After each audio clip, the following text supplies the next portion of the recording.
com esse tema: família, uma questão de prioridade. Ao longo desse mês de maio, nós iremos conversar aos domingos e às quartas-feiras sobre o tema família. A necessidade que nós temos de cuidar da nossa família, a necessidade que nós temos de entender a importância da nossa família. Então faça um desafio, 30 dias aí desse mês de maio, nós teremos uma mensagem a cada domingo. Hoje eu pregarei, domingo que vem, no terceiro domingo virá um missionário falar sobre a mídia, a influência da mídia negativa na família. Nós teremos um culto no final do mês, um culto especial de aniversário. E cada quarta-feira nós temos aqui uma preleção diferente, com pessoas diferentes. Quarta-feira agora vamos falar sobre a criação de filhos. E a Silvia Fonseca, que é da Central, que é líder do Ministério de Pais da Central, virá aqui na quarta-feira falar sobre a criação de filhos. Então você que tem filhos, venha na quarta-feira. Você que conhece pessoas com dificuldade com seus filhos, os convide para virem na quarta-feira, para que seja um tempo de Deus também na vida dessas pessoas. Então, família, uma questão de prioridade. Ao longo do mês, nós iremos refletir sobre família. E refletir sobre a família traz duas realidades: benefícios e riscos. Todo assunto na sua vida que você para refletir, sempre vai existir essa realidade. Coisas boas virão, mas alguns riscos serão trazidos junto com ele.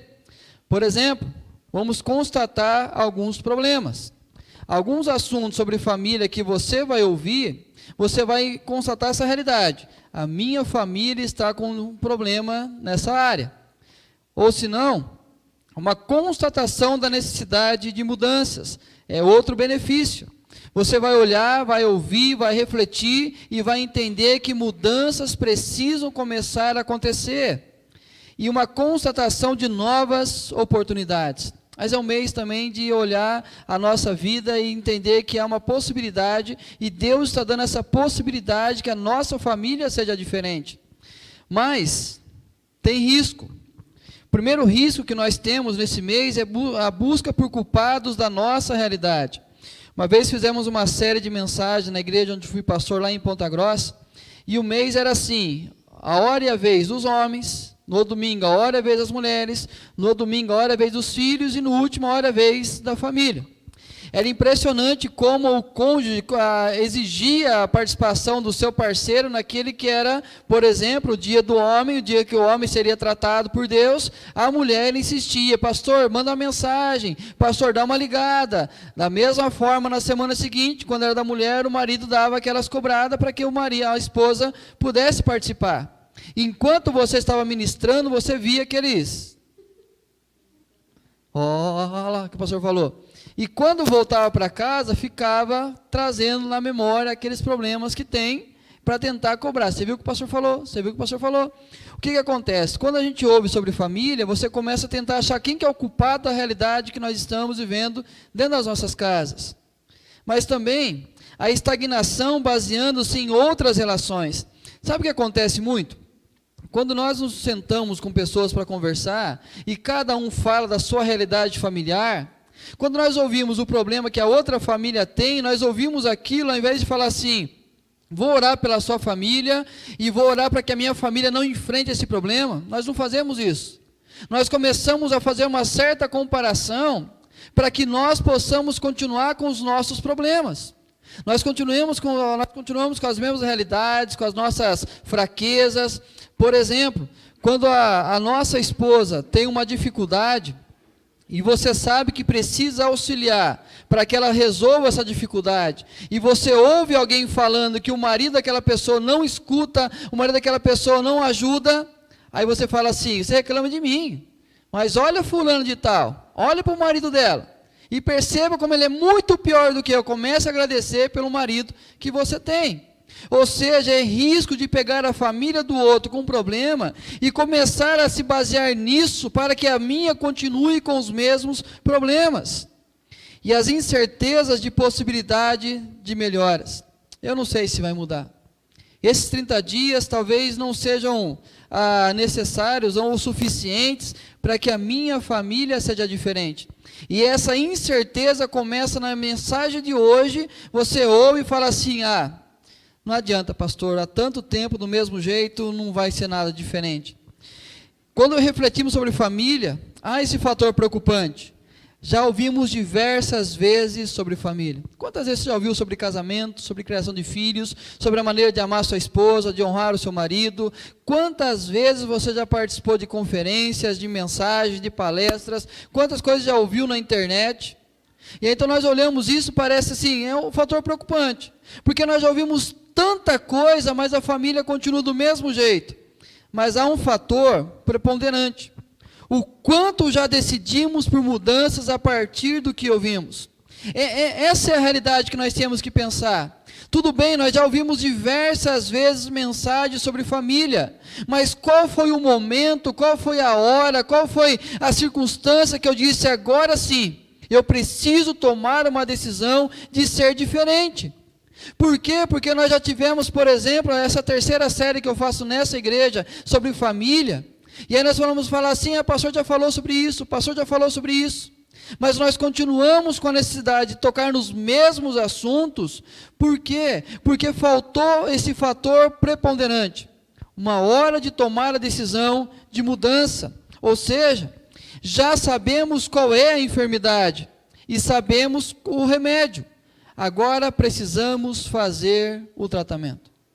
Nós sabemos exatamente quais são os sintomas, detectamos ali qual é a enfermidade, e já temos a solução, já temos o remédio exato para sarar aquilo que está acontecendo.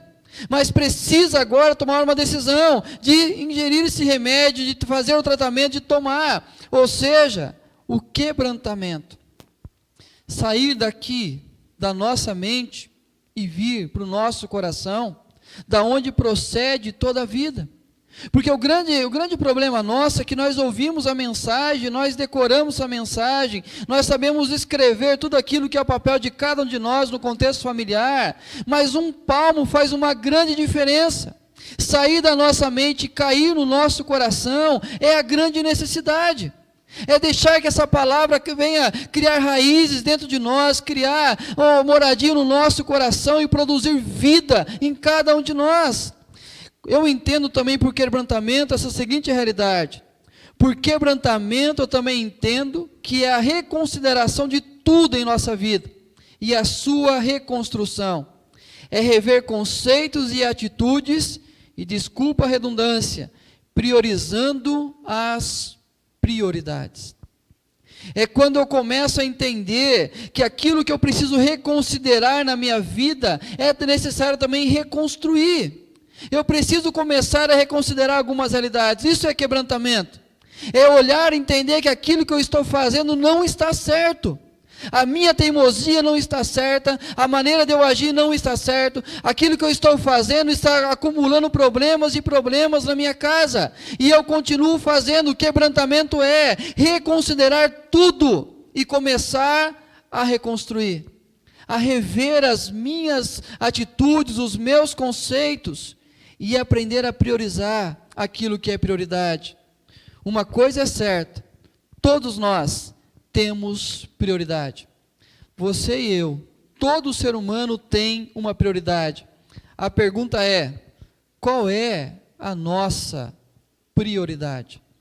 O que é a sua prioridade? Nós vamos começar a leitura essa semana do livro do Rick Warren, e ele diz o seguinte: a importância das coisas pode ser medida pelo tempo que estamos dispostos a investir. Quanto maior o tempo dedicado a alguma coisa, mais você demonstra a importância e o valor que ela tem para você. Se você quiser conhecer as prioridades de uma pessoa, observe a forma como ela utiliza o tempo. Ou seja, você pode até ter outras preferências, mas hoje tem sido essas as suas prioridades. Prioridade é aquilo que eu dedico maior tempo, maior energia do meu dia. Aquilo que eu tenho o maior investimento do meu tempo, das minhas forças, do meu dinheiro, isso é a minha prioridade.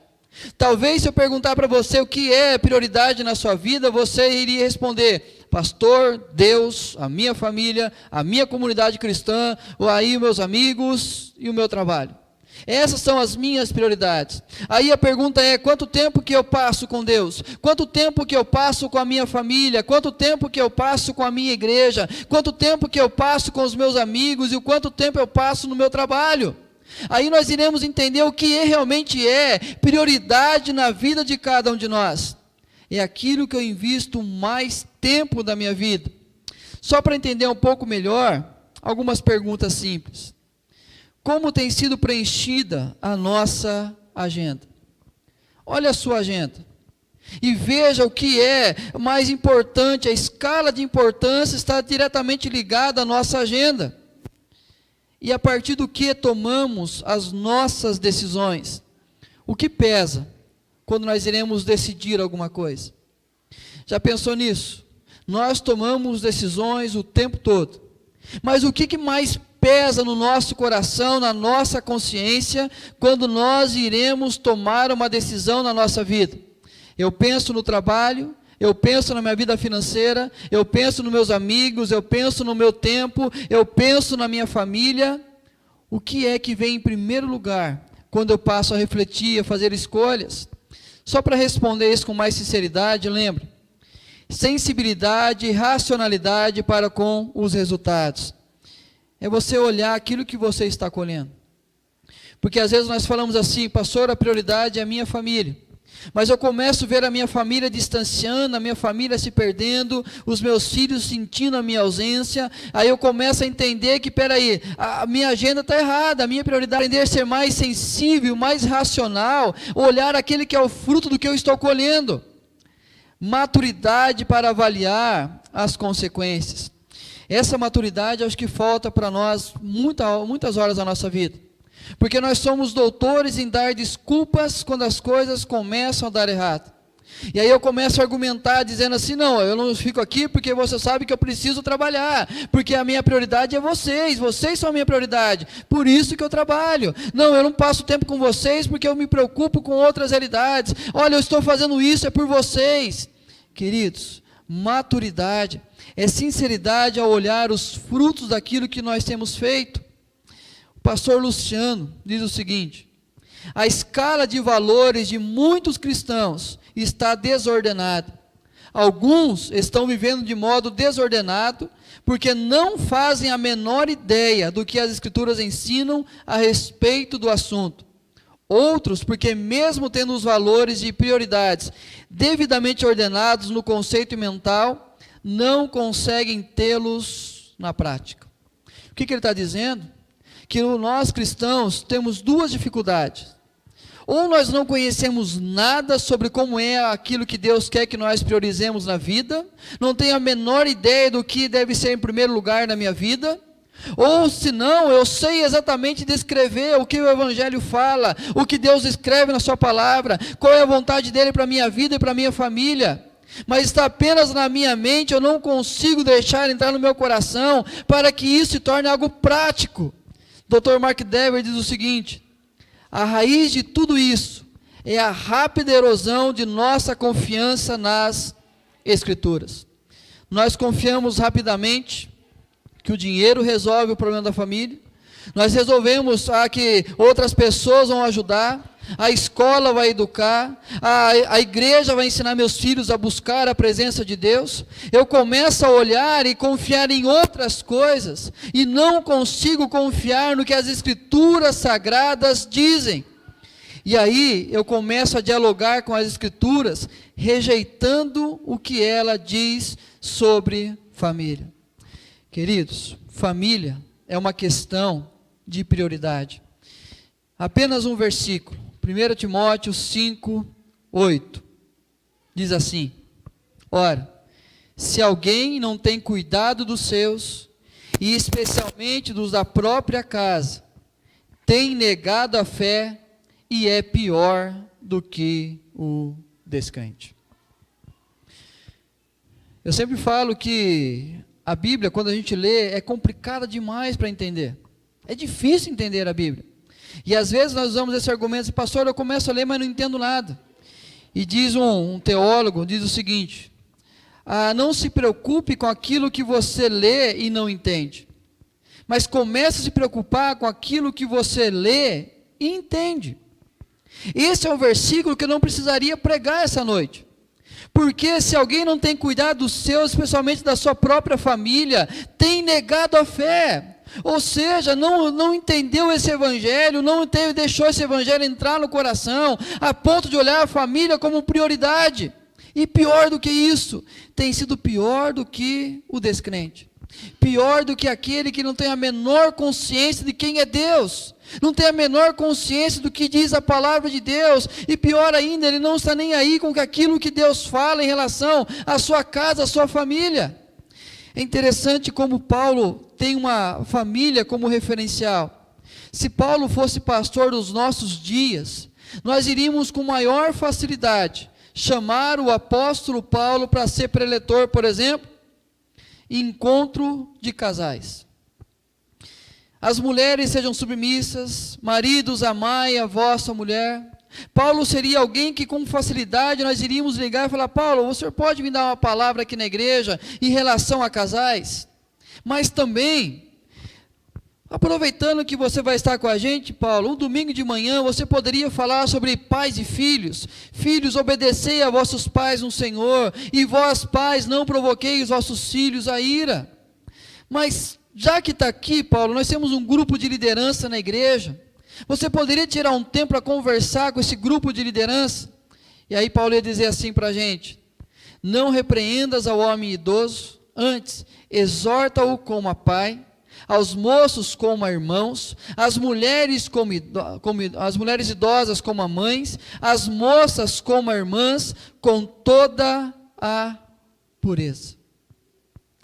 Parece estranho uma palavra dessa para o jovem Timóteo, uma palavra dessa para os líderes de uma igreja local. Mas o referencial que Paulo tem de família mostra exatamente que a partir da forma que eu me relaciono com a minha família, vai ser a maneira que eu vou relacionar-me saudavelmente com qualquer pessoa no mundo. Quando eu entendo o que é ser família, o que é conviver com a família, o que é se relacionar com a família, eu vou entender, por exemplo, respeito para com o pai, respeito para com a mãe e amor entre os irmãos. Ou seja, o que eu vou aprender? O respeito para com os mais velhos. Paulo fala assim: Timóteo, quanto ao homem idoso, não vai repreender, mas exorta como a pai. Quanto às mulheres idosas, repreenda elas, mas como a mães. Ou seja, aprenda a respeitar os mais velhos, e amor e cuidado para com o semelhante. Entender que as irmãs, as moças, eu trato como irmãs, aos moços como irmãos. Por quê? Porque no ambiente familiar, tendo um referencial familiar, eu vou olhar a irmã da igreja, eu vou olhar o irmão da igreja, e vou olhar exatamente da forma que eu olho para minha irmã, que eu olho para o meu irmão. Eu vou respeitar os mais velhos como respeito o meu pai, como respeito a minha mãe. Por quê? Porque o referencial de família para o apóstolo Paulo é exatamente esse tipo de relacionamento. Mas é interessante que ele escreve essa carta a Timóteo, que também tem o seu referencial de família. Por exemplo, Timóteo tinha um pai que não compartilhava da mesma fé. Havia um discípulo chamado Timóteo, filho de uma judia crente, mas de pai grego. O pai dele não compartilhava da mesma fé. Então, Timóteo tinha dentro do seu próprio ambiente familiar alguém que contrariava os seus princípios, contrariava os seus preceitos de fé, mas mesmo assim ele olhava para aquilo e entendia que a prioridade na vida dele era andar com Deus. Porque o que acontece muitas vezes com a gente, por não ter o referencial de Cristo na nossa vida, é que nós colocamos uma carga nas costas das pessoas, o porquê que nós não queremos andar com Deus. Timóteo, ele tinha um pai que não era referencial cristão para ele, mas ele tinha consciência do respeito. Uma mãe e uma avó com fé sincera, pela recordação de tua fé sem fingimento, a mesma que primeiramente habitou em tua avó Lóide, em tua mãe Eunice, e estou certo de que também em ti. mas também um lar saudável para o aprendizado do Evangelho. Tu, porém, permanece naquilo que aprendeste e de que foste inteirado, sabendo de quem o aprendeste e que desde a infância sabe as sagradas letras. Queridos, o apóstolo Paulo tinha na sua mente um referencial família. Da mesma forma, o jovem Timóteo tinha na sua mente um referencial família. A partir desse conceito família, agora Paulo começa a apontar para Timóteo a maneira que ele iria usar isso no seu ministério. Da mesma forma que Paulo utilizava isso no seu ministério. Quando nós temos o referencial do que é uma família, priorizamos o que é família, e isso vai influenciar todas as nossas outras relações na vida. Quando eu entendo que eu preciso ensinar os meus filhos a me respeitar, a me ver como autoridade sobre eles, eu mando os meus filhos com tranquilidade para a escola, porque eu sei que eles irão aprender a respeitar os professores, respeitar os seus líderes, respeitar as autoridades da cidade. Da mesma forma que eu exijo que a Rebeca, por exemplo, às vezes, ela fala mais alto, cobrando alguma coisa do Davi, a primeira palavra que eu digo é: você não é a mãe dele, você é a irmã dele, então aprenda a tratá-lo como seu irmão. Por quê? Porque ela vai aprender a olhar para a vida, aquele que é igual, aquele que está no mesmo nível que ela, e vai aprender a respeitar e trocar, e amar e ser amada. Queridos, nós precisamos entender que o referencial família influencia toda a nossa história. Olha como o apóstolo Paulo dá como referencial família ao jovem Timóteo. Ora, se alguém não tem cuidado dos seus, especialmente da própria casa, tem negado a fé e é pior do que o descrente.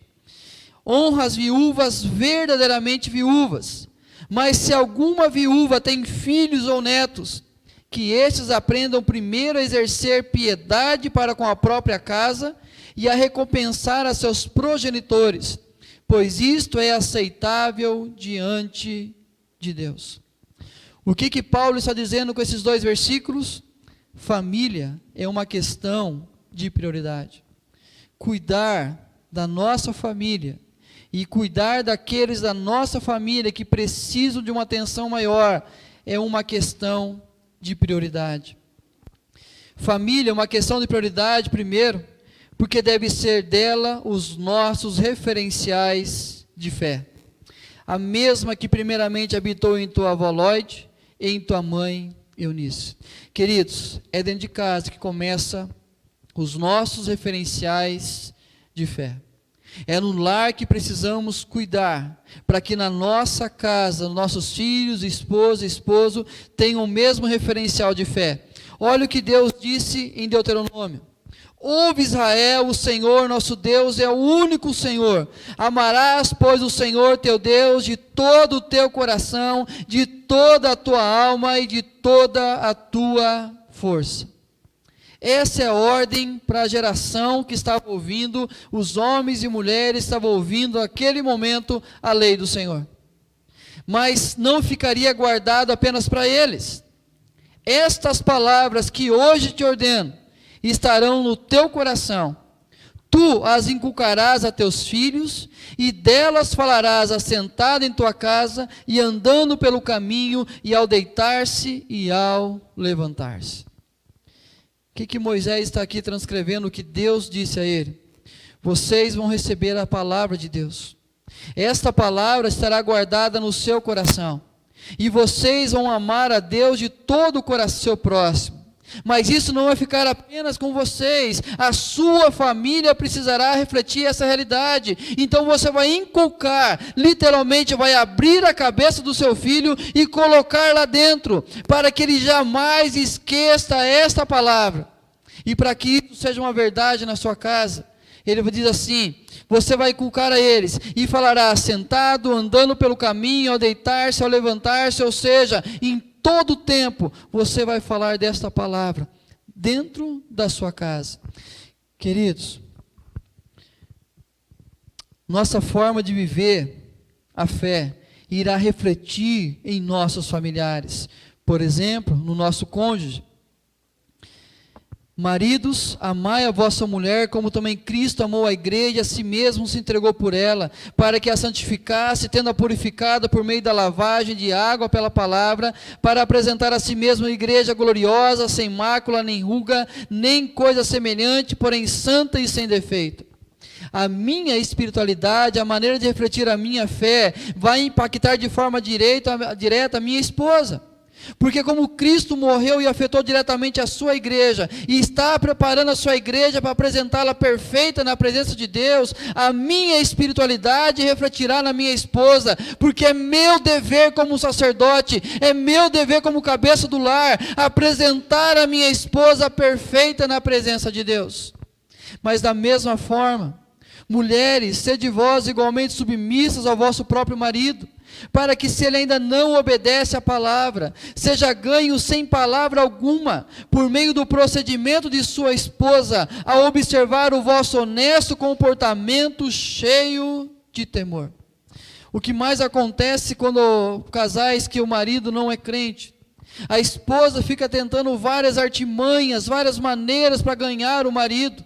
Mas o que Pedro está dizendo é simples, é viver a sua fé, é demonstrar aquilo que você crê na praticidade da sua vida, e mostrar o quanto você ama esse Deus, e porque você ama esse Deus e teme esse Deus, você está com seu esposo disposto a cuidar dele, a orar por ele, a vê-lo transformado. Então, ou seja, a maneira que a esposa vive a fé, irá santificar o seu marido. Mas também em relação aos filhos, pois para vós outros é a promessa, para vossos filhos e para todos que ainda estão longe, isto é, para quantos o Senhor nosso Deus chamar. A maneira que eu vivencio a minha fé, vai impactar de forma direta a fé dos meus filhos, porque a promessa é para mim, mas também é para eles. Aquilo que eu assumo na presença de Deus irá impactar a vida dos meus filhos. E como que isso vai refletir? Na forma que os nossos filhos serão, como esposas, como pais e principalmente como cristãos. Queridos, há uma grande preocupação nossa em relação à vida financeira, profissional dos nossos filhos em relação ao futuro.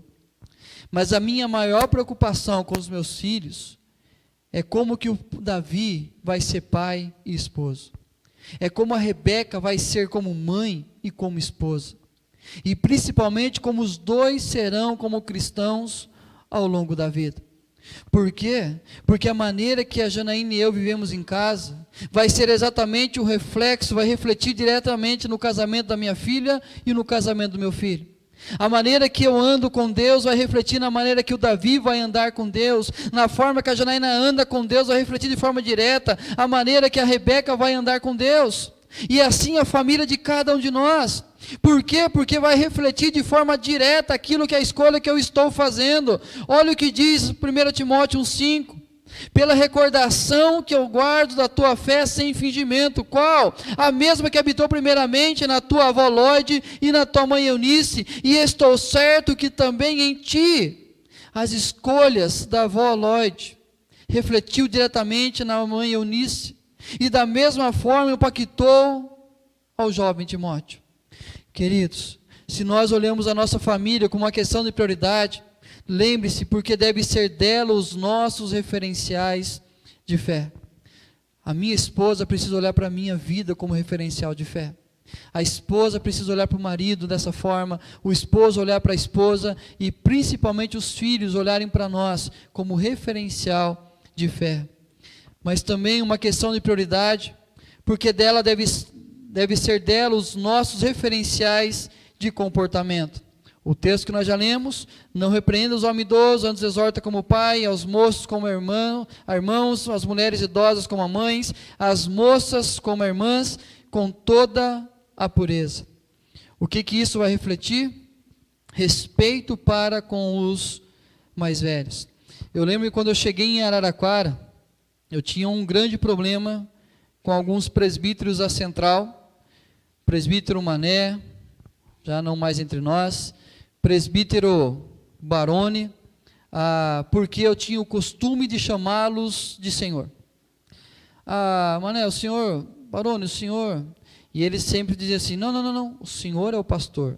Nós temos que chamá-lo de senhor. O senhor não precisa nos chamar de senhor. E eu dizia uma coisa para eles assim, se um dia a minha mãe vier para cá, e eu dirigir a palavra para um de vocês, sem antes colocar senhor, eu vou levar uma bronca na frente de vocês. Queridos, o que nós aprendemos como família, vai refletir no nosso relacionamento lá fora. Esses dias, reunião de pais, uma criança, a professora falando com os pais sobre como os filhos estão se comportando na sala de aula. E a professora fez um pedido muito simples aos pais. Pais, por favor, parem de falar que essa escola, desculpa a expressão, é uma porcaria. Porque os seus filhos estão falando isso dentro da sala de aula. Eu fui chamar a atenção de uma criança, de 7 para 8 anos, que ele estava fazendo bagunça e não estava prestando atenção. Ele disse o seguinte para mim, eu tenho os meus direitos, e essa escola é uma porcaria. Ele aprendeu aonde? Assistindo a Peppa. Não foi. Ouvindo os seus pais conversando. Queridos, respeito para com as autoridades. O que tem acontecido hoje é impressionante. Como os professores não são respeitados, os policiais não são respeitados, todos os policiais civis, seja ele bombeiro, policial, qualquer outro tipo de autoridade, não existe mais respeito.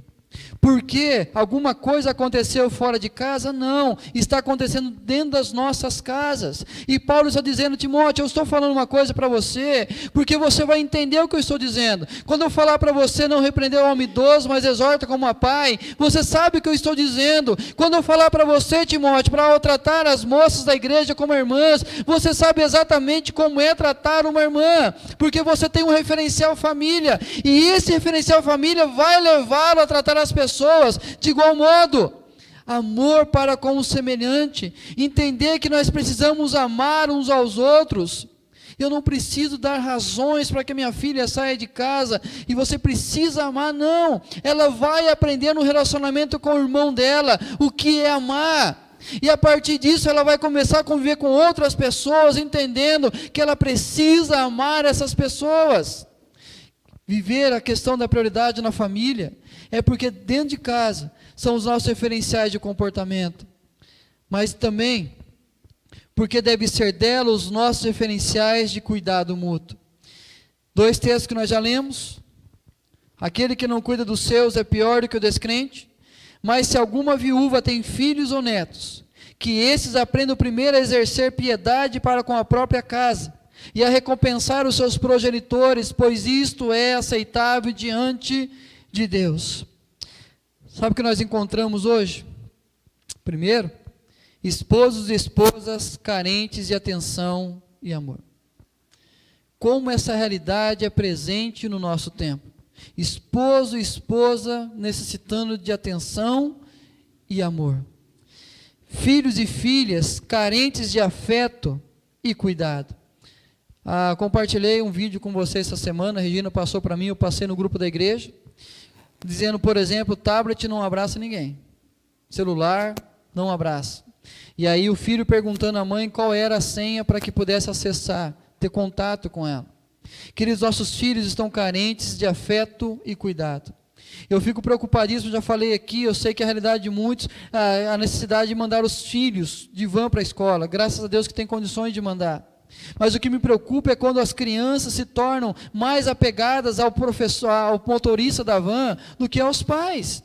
Tem uma menininha na escola da Rebeca que é impressionante, todo dia ela chega, ela não quer entrar, quando vai com a tia da van, ela abraça apertado, fica lá, dá tchau e entra. E a maneira que trata, a maneira que cuida, nós temos que entender que os nossos filhos precisam da nossa presença, do nosso toque, da nossa realidade de convivência com eles. Eles precisam de nós. Assusta a quantia de casos de crianças suicidando com 10, 11, 12 anos. Pesquisa que mais tem é suicídio nessa idade. E pais e mães carentes de respeito. Marcelo, tem que desligar os 3 disjuntores, ligar de novo e tudo de novo. Pais e mães carentes de respeito. O que mais acontece é isso.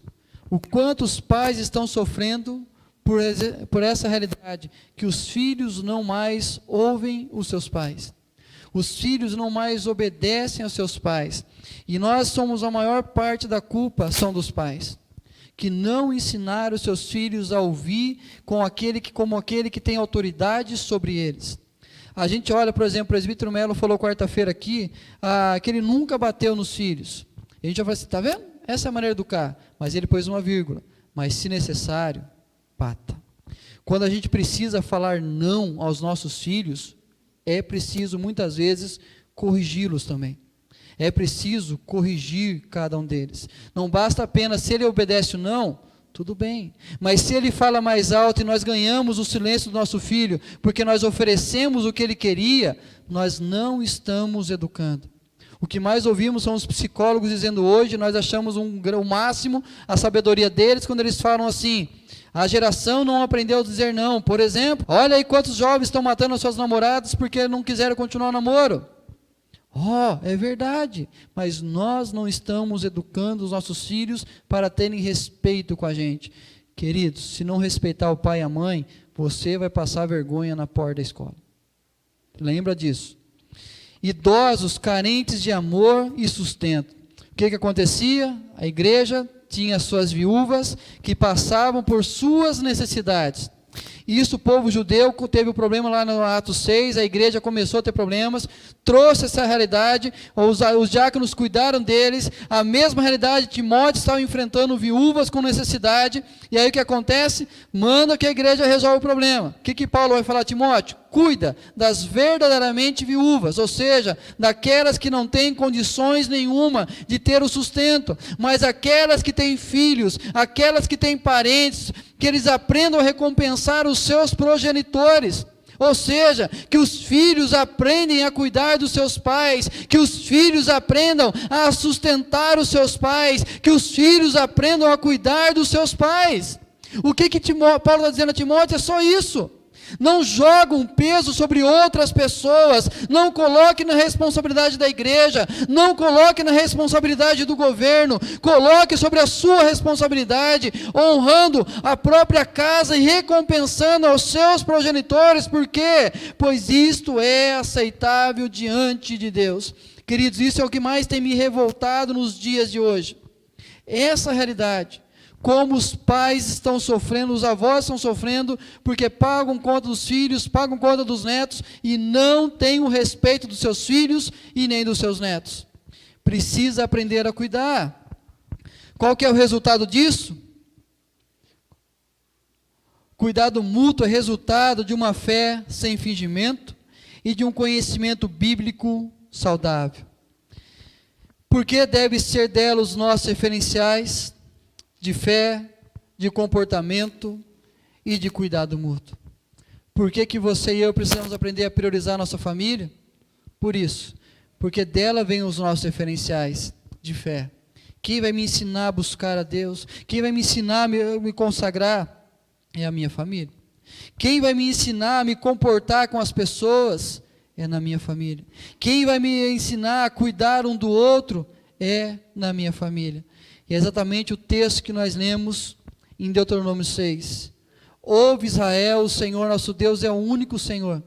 Amarás, pois, o Senhor teu Deus de todo o teu coração, de toda a tua alma, de toda a tua força.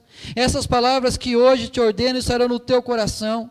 Tu as inculcarás a teus filhos, e delas falarás assentado na tua casa, e andando pelo caminho, ao deitar-se, ao levantar-se. Também as atarás como sinal na tua mão, e te serão por frontal entre os olhos, e as escreverás nos umbrais de tua casa e nas tuas portas. O que Moisés está dizendo a esse povo? Deus está dizendo assim para eles: nunca desvie o seu olhar dessa palavra. Ah, pastor, o psicólogo diz isso. Nunca desvie a sua palavra, o seu olhar dessa palavra. Ah, mas eu conheço pais que nunca desvie o seu olhar dessa palavra. Ah, mas eu conheço filhos. Nunca desvie o seu olhar dessa palavra. É aqui que está o referencial de fé, o referencial de comportamento e o referencial de cuidado mútuo. Tudo que nós precisamos para que a nossa casa reflita a essência e a presença de Deus. Eu quero orar com você, orar pela sua família. Eu quero que você o faça também, colocando a sua família, a sua vida na presença de Deus, para que ela seja uma prioridade, que seja ela o maior investimento da sua vida. Pai, por graça e misericórdia, nós intercedemos pela nossa família, sabendo o quão limitado nós somos para cuidar da esposa, do esposo, para sermos referenciais de fé aos nossos filhos. Nós sabemos as nossas limitações, mas queremos mudá-las, ó Deus, queremos buscar forças no Senhor, para que isso possa ser diferente na nossa vida, e possamos ver a família como uma questão de prioridade, e assim apresentá-la na Tua presença constantemente. Nos ensine a fazer isso, ó Deus, para que a nossa casa reflita a presença do Senhor, reflita realmente, ó Deus, homens e mulheres, crianças, adolescentes, jovens, que creem no Senhor, ó Pai, e que isso possa refletir nas nossas relações fora de casa, aprendendo a viver, ó Deus, a partir do Teu Evangelho. Reconstrua famílias aqui, ó Deus, converta corações ao Senhor, restaura lares, ó Pai, em nome de Jesus, fortifica, Deus, fortalece os relacionamentos, traz ânimo a cada um de nós para buscarmos o Senhor, tira de nós, ó Deus, qualquer sentimento, qualquer desculpa, ó Pai, para não viver essa realidade na nossa casa, aqui na Tua casa também, ó Pai. Deus, nós queremos aprender a priorizar a nossa família, para que nela reflita a Tua presença. Faz isso por amor do Teu nome, ó Deus, e nos ensina a nos posicionar, a tomar a decisão de ser diferente. Em nome do Senhor Jesus. Amém e amém.